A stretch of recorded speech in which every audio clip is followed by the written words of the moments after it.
என் நெஞ்சில் குடியிருக்கும்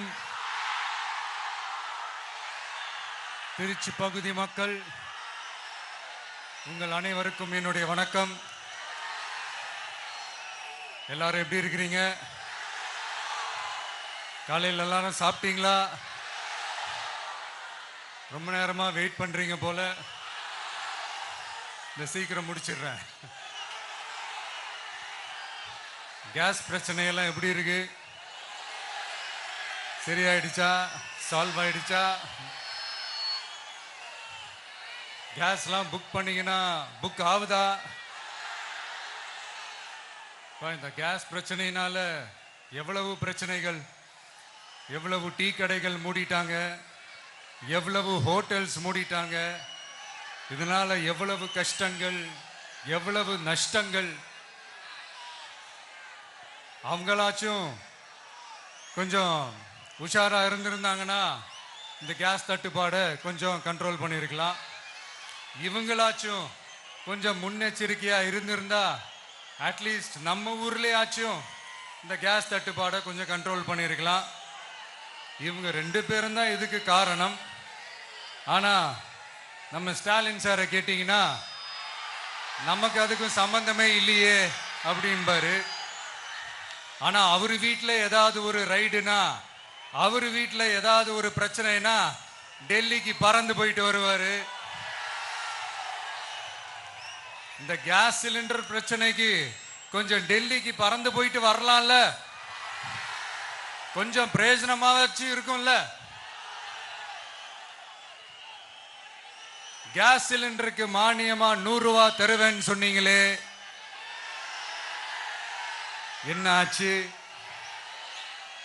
கரும்புக்கு ஆதார விலையா 4000 ரூபாய் தருவேன்னு சொன்னீங்களே, என்ன ஆச்சு? இந்த ரேஷன்ல சர்க்கரை 1 கிலோ எக்ஸ்ட்ரா தருவேன்னு சொன்னீங்களே, என்னாச்சு? ரேஷன்ல உளுந்தம்பருப்பு கொடுப்பேன்னு சொன்னீங்களே, என்னாச்சு? நானும் இது எத்தனை வாட்டி ரிப்பீட் பண்றதுன்னு எனக்கு தெரியல. நீட்டை ரத்து செய்வோம்னு சொன்னீங்களே, என்னாச்சு? சோ எதெல்லாம் அவரால் செய்ய முடியாதோ அதையெல்லாம் பொய் வாக்குறுதிகளா கொடுத்து ஏமாத்துறது தான் இவருடைய வேலையே. இப்ப அடுத்த செட் ஆஃப் இந்த பொய் வாக்குறுதிகளை ரெடி பண்ணிட்டாரு. அதனால அவரை மாதிரி நாங்க பொய் வாக்குறுதிகள்லாம் கொடுக்க மாட்டோம். மக்களுடைய தேவைகள் என்னன்னு சரியா புரிஞ்சுக்கிட்டு அதுக்கு ஏத்த மாதிரி தான் நாம செயல்படுவோம். 6 சிலிண்டர்கள் தாய்மார்களுக்கு கட்டணம் இல்லாம அன்னபூர்ணி சூப்பர் 6 திட்டம் சொன்ன மாதிரியே நிறைவேற்றுவோம். கல்யாணம் ஆகி போற நம்ம தங்கைகளுக்கு 1 பவுன் தங்கமும் பட்டு சேலையும் சொன்ன மாதிரியே கொடுப்போம். 60 வயசு வரைக்கும் இருக்கிற குடும்ப தலைவிகளுக்கு மாதந்தோறும் 2500 சொன்ன மாதிரியே கொடுப்போம். என்னுடைய அம்மா, அக்கா, தங்கைகள் எல்லாருமே தமிழ்நாட்டில் எந்த மூலையிலிருந்து எங்க வேணாலும், தமிழ்நாட்டுக்குள்ள எந்த பஸ்ல வேணாலும் ஃப்ரீயா சொன்ன மாதிரியே ஃப்ரீயா போகலாம். கல்வி, ரேஷன், மருத்துவம், குடிநீர், சாலை வசதி, பஸ் போக்குவரத்து, இந்த மாதிரி அடிப்படை விஷயங்கள்ல தான் எங்களுடைய முதல் கவனம் இருக்கும். நான் ஏற்கனவே சொன்னது மாதிரி